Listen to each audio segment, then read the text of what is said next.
네, 여러분 단단한 기도 훈련 네 번째 시간입니다. 오늘은 기도의 궁극적인 목적이라는 주제로 함께 은혜를 나누도록 하겠습니다. 기도의 목적은 하나님의 영광이라는 것에 있습니다. 물론 기도에도 여러 가지 목적이 있을 수 있죠. 그래서 우리의 당면한 문제가 해결되는 것이 될 수도 있고, 나의 마음이 편해지는 것이 될 수도 있고, 또 내 신앙이 성장하고 예수님을 닮아가는 것이 기도의 목적이 될 수도 있습니다. 그러나 이러한 우리들의 작은 기도의 목적들의 궁극적인 목적은 무엇이냐면 하나님의 영광이 되어야 한다라는 것이죠. 왜냐하면 우리가 창조함을 받은 목적 자체가 하나님의 영광에 있기 때문에 그렇습니다. 그래서 기도는 우리의 인생의 목적인 이 하나님의 영광이라는 것에 이 영광이라는 것을 이루기 위해 중요한 통로가 됩니다. 그러니까 우리가 기도를 하면 하나님의 영광을 드러낼 수가 있는 거죠. 왜냐하면 기도의 목적이 하나님의 영광이기 때문에. 여러분, 기도와 영광에 대해서 어떻게 생각하십니까? 기도를 통해 영광 올려드린다.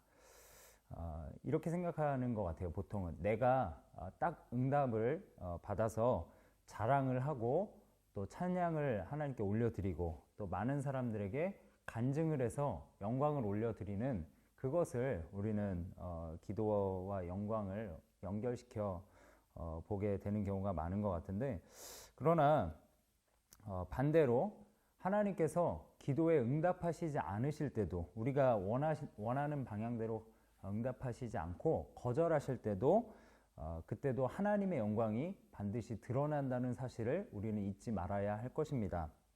바울이라는 사람이 성경에 나옵니다. 바울은 육체에 가시가 있었어요.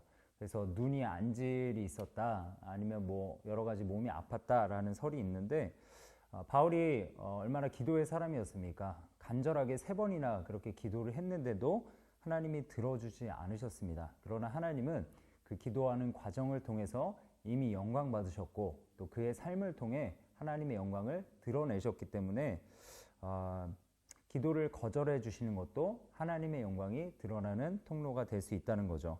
오늘 책 페이지 35페이지에 보면 참 이런 말이 있습니다.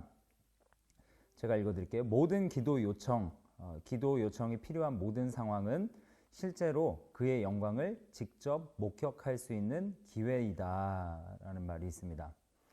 여러분, 우리가 기도해달라고 부탁하는 상황이 생길 수가 있어요. 여러분도 그럴 때는 어떤 건가요? 기도를 부탁할 때는 위기의 상황이죠. 내가 어떠한 위기에 처했을 때, 그럴 때 우리가 기도를 많이 부탁하게 되는데, 여러분 생각해 보세요. 한번 어떤 우리가 절박한 요청이 있어서 힘이 있는 사람을 만났다라고 해봅시다. 힘 있는 사람을 만났어요. 그 사람이 내 어떤 것을 해결할 수 있는 능력이 있는 사람입니다. 그런데 그분이 이런 말을 하는 거예요. 내가 너를 위해서 힘써줄게 라는 말을 우리가 들었다고 합시다. 그 이야기를 듣고 돌아왔다고 생각해 본다면 우리의 관심이 어디에 집중해 있을까요? 당연히 그분, 내가 만나고 왔던 그분에게, 능력 있는 그분에게 집중하지 않겠습니까? 그래서 그분이 이제 어떻게 행동하는지 주의 깊게 우리는 관찰할 겁니다. 왜냐하면 그분이 능력이 있기 때문에. 예수님을 보면 예수님이 이 나사로가 아프다는 소식을 듣게 됩니다. 나사로가 아파서 죽을 정도로 아팠던 것 같아요. 곧 죽게 될 것을 들으셨지만 예수님은 그 계시던 곳에서 이틀을 더 유하십니다.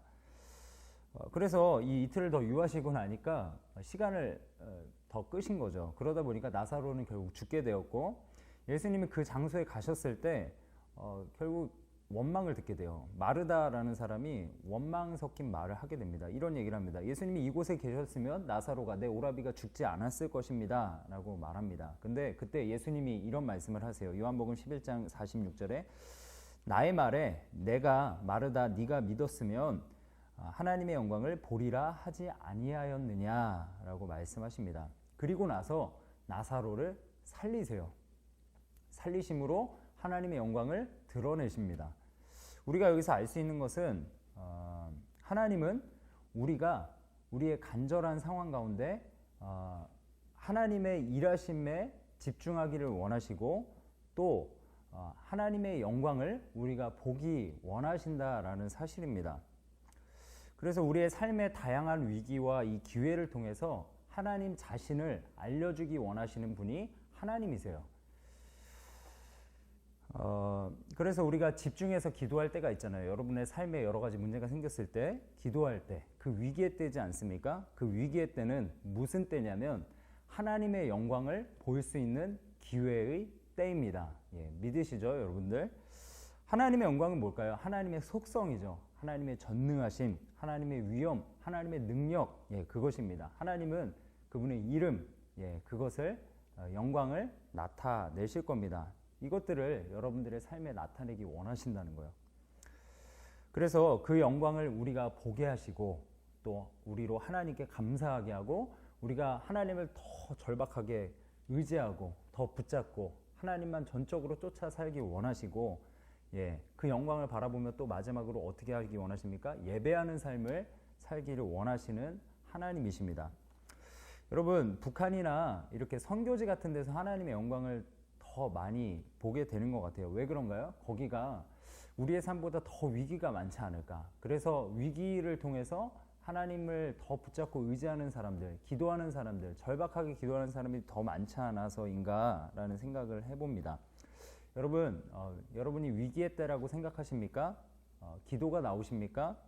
미래에 대해서 불안함이 들죠, 마음 가운데. 그리고 배우자를 위해서도 기도하고 있고 위기 같고 직장 생활 여기 계속 있어야 되나 말아야 되나 또 직장을 어디를 가야 되는가 나는 어떻게 되는가 학업 가운데서 내 학점이 이렇게 떨어지고 스펙은 없는데 위기가 아닌가라는 생각이 들 때가 있을 거라 생각됩니다. 그럴 때 무엇 하라고요? 기도하십시오. 하나님은 우리의 이 위기, 지금의 상황을 통해 하나님의 영광을 여러분들의 삶 가운데 드러내실 줄 믿습니다. 우리 함께 기도했으면 좋겠어요. 하나님의 영광을 바라볼 수 있도록 그분의 뜻이 우리의 삶 가운데 이루어질 수 있도록 기도하시는 여러분들의 삶이 되기를 간절히 축원합니다.